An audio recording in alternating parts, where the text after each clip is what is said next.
The reason why our Special Angels exists is because children with disabilities need access, equal access to childcare provision in the holidays.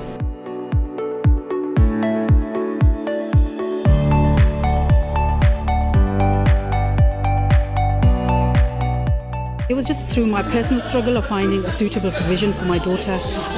Like I said earlier, I drove 45 minutes every day to get my daughter all the way to Handsworth Wood, which was the only place where I felt comfortable leaving her. Not entirely comfortable, but it was okay for her. But I drove 45 minutes there, 45 minutes back, and she was only there for 2-3 hours. But I still did it. I was that desperate. I needed that bit of respite.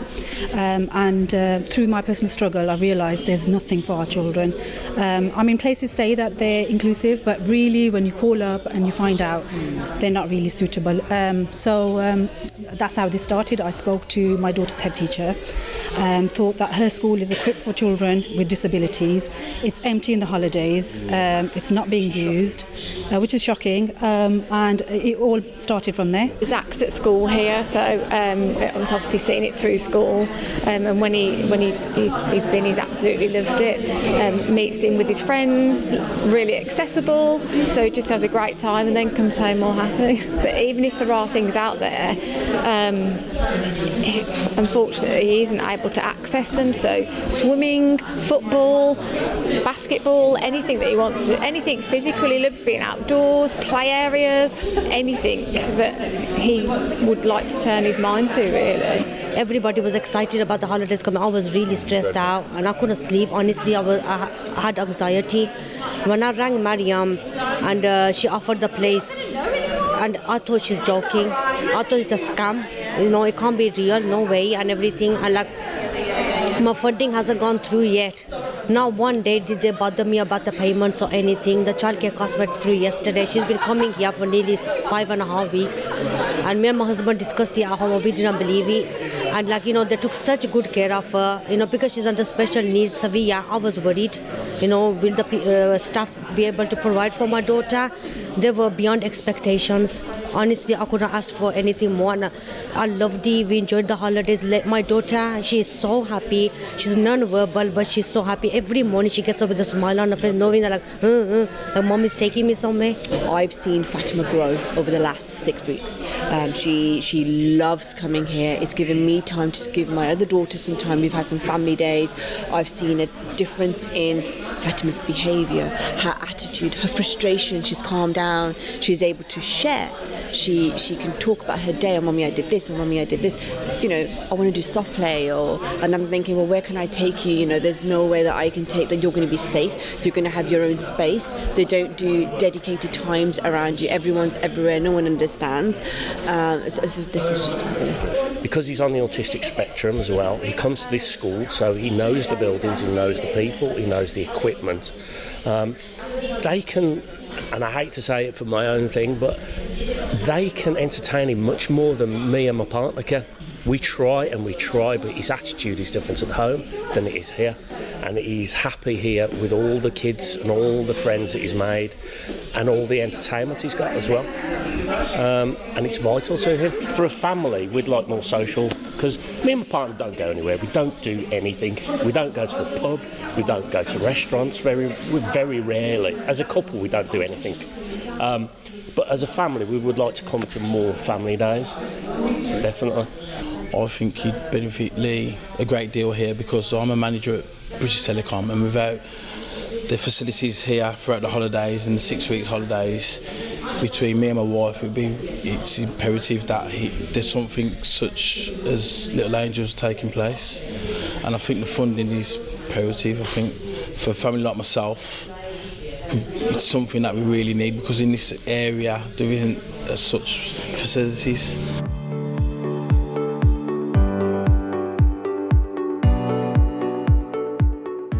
For me, when I spoke earlier, I spoke about grassroots, and it was mentioned anyway, but I'm confirming that for me that's been our experience, grassroots, because those small shoots I've seen him developing him is now flourishing, and like John is so popular within the school.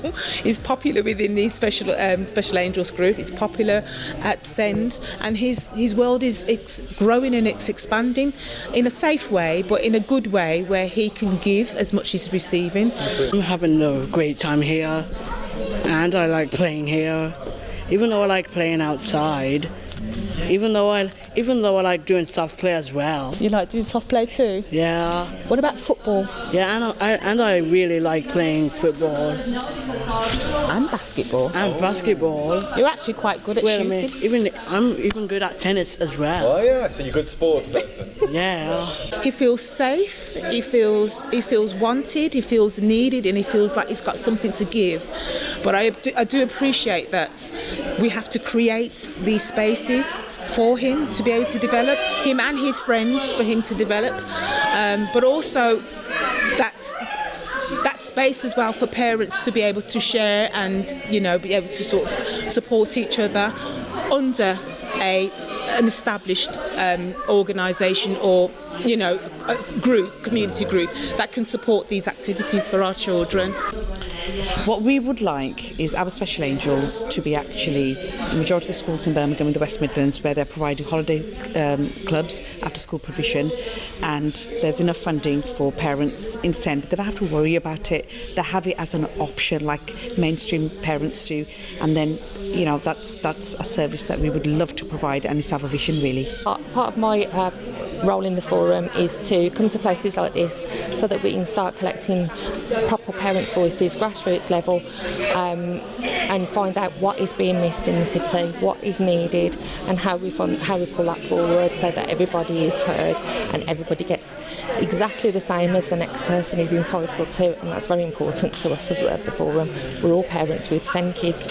We all know how hard it's been, so we're here to fight for everybody else. Yeah, so Street Games is a national charity, very much focused around engaging young people in positive activities in the most hardest to reach areas. So I guess the Holiday Activity and Food Programme is funded for winter this year, so 2023, and the whole of 2024. So we've got spring, summer, winter committed for the Holiday Activity and Food Programme. Beyond that, we're not sure. We're hoping that the government will continue to fund the programme into 2025 and beyond. Obviously, they need to make some decisions about the investment. But I guess the long-term aspiration really is for us to support the network of organisations that run all holiday activities to become more sustainable, to be able to deliver their own activities, but also to be able to deliver activities all year round, and that holiday activity just becomes part of a year-round offer for all young people across the whole city.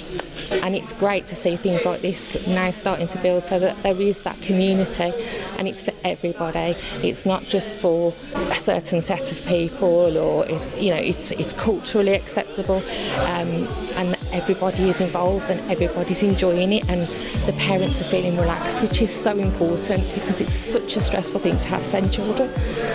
Have the children for a couple of hours, have a trip for a couple of hours, stay and play for a couple of hours, you get that, the mental stress is gone, a bit of, relief, and then you just calm down. Being heard and thinking about the logistics of things would make a massive difference in society. I want him to have the opportunities his brothers have got. There's no reason why he shouldn't. And when his siblings go to events and do things, then he's like, and me, and he understands that he can't do it. But there's actually, he could do quite a lot of things. But it's explaining to him that, sorry, we can't do it because of, and him saying, well, why? These kids deserve every single chance and more. Like I said, Fatima's palliative. She might be here today, she might not be. And I'm going to give her the best that she can have. I mean, I travel up to an hour to come here for schooling, for her club, and we pay for it. It's expensive, but I'll do it for her because there's nowhere else for her to go. I can't be more grateful than I am now for what he's receiving, but I do feel that there's far more that can be done, not just for him, just for as many children that can have access to it. They should be getting it. because our children deserve it. They need to have access, equal access, I say, because there's mainstream playgroup, holiday clubs around every corner. But when it comes to children with special needs and disabilities, there's not many, is there? There's not much choice where there should be choice. Yeah.